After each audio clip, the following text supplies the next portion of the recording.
Iran और America के बीच जारी भीषण युद्ध अब अमेरिका के लिए भारी पड़ता जा रहा है और ईरान की जो रणनीति है वो अब तक इस पूरे युद्ध में सटीक साबित हुई है।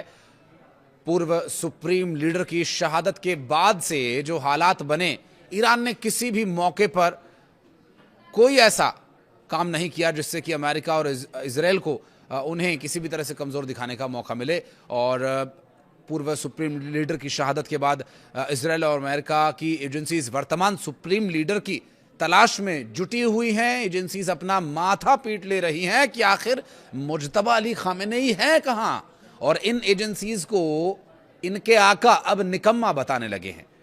लेकिन वो ये समझ रहे हैं कि उनकी एजेंसीज ठीक से काम नहीं कर रही, जबकि असलियत हकीकत वो ये है कि अमेरिका इजराइल अगर डाल डाल हैं तो ईरान पात पात है। बीच बीच में अमेरिकी ठिकानों पर हमला कर दबाव अलग से झेलना पड़ रहा है। नमस्कार, मैं हूं आशीष त्रिपाठी आपके साथ, और रिपोर्ट्स में दावा यह किया जा रहा है कि CIA, मोसाद उनके ठिकानों का पता लगाने की कोशिश कर रही हैं, लेकिन अभी तक कोई भी पुख्ता सार्वजनिक जानकारी सामने आई ही नहीं है। सबसे बड़ा सवाल ये कि ईरान मुज्तबा अली खामेनेई की आवाज का ऑडियो तक क्यों नहीं जारी कर रहा है, क्यों बच रहा है इससे। दरअसल रिपोर्ट्स में आशंका ये जताई गई है कि किसी ऑडियो रिकॉर्डिंग से उनके बैकग्राउंड और तकनीकी संकेतों का विश्लेषण कर संभावित सुराग हासिल करने की कोशिश की जा सकती है। सुप्रीम लीडर खामेनेई साहब की तलाश में पूरी ताकत झोंके जाने का नतीजा सिफर। जासूस उनके पकड़े जा रहे हैं, सो अलग। ईरान इस मामले में बहुत सख्त है। हाल ही में ईरान ने जासूसी इजराइल के साथ सहयोग के आरोप में सोमवार को 2 नागरिकों को फांसी दे दी। ये घटना राष्ट्रीय सुरक्षा से जुड़े अपराधों के लिए फांसी की बढ़ती घटनाओं के बीच हुई। न्यायपालिका के समाचार आउटलेट मिजान में रिपोर्ट के अनुसार उम्मीद बेहजाद और पौरिया सफवत पर आरोप यह था कि उन्होंने हालिया संघर्ष के दौरान इजराइल को सैन्य और सुरक्षा ठिकानों के कोऑर्डिनेट्स के साथ साथ तस्वीरें भी, जानकारियां भी भेजी थीं। और ये फांसी ऐसे समय में दी गई जब ईरान ने जनवरी में देशव्यापी अशांति को हजारों प्रदर्शनकारियों की हत्या करके दबाया था।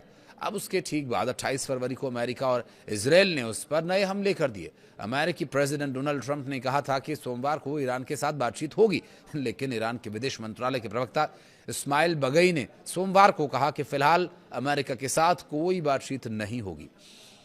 मौजूदा संघर्ष फरवरी के आखिर में अमेरिका और इजराइल के हमलों के साथ शुरू हुआ था, और इसके पहले ईरान पर उसके परमाणु और बैलिस्टिक मिसाइली कार्यक्रमों और जनवरी में विरोध प्रदर्शनों से निपटने के तरीके को लेकर हफ्तों तक दबाव बना हुआ था। और अब ऐसी बौखलाहट में US सेंट्रल कमांड ने ईरान पर हमला करने के लिए नए क्रिएटिव तरीके खोजना शुरू कर दिया। अब दावा यह है कि इसके लिए मिडिल ईस्ट में तैनात इस अमेरिकी कॉम्बैट यूनिट ने मिलिट्री एनालिसिस के एक बड़े ग्रुप से संपर्क किया, और एक अमेरिकी न्यूज़ चैनल CNN की एक रिपोर्ट के अनुसार US सेंट्रल कमांड के एक अधिकारी ने कहा कि ईरान से निपटने के लिए नए आइडियाज लाने के लिए सैनिकों के साथ एक ब्रेनस्टॉर्मिंग सेशन शुरू किया गया। अमेरिकी अधिकारियों ने कहा कि ट्रंप ने ईरान के साथ डील के लिए बेहद सीमित विकल्प दिए हैं, और ट्रंप ने पिछले हफ्ते भी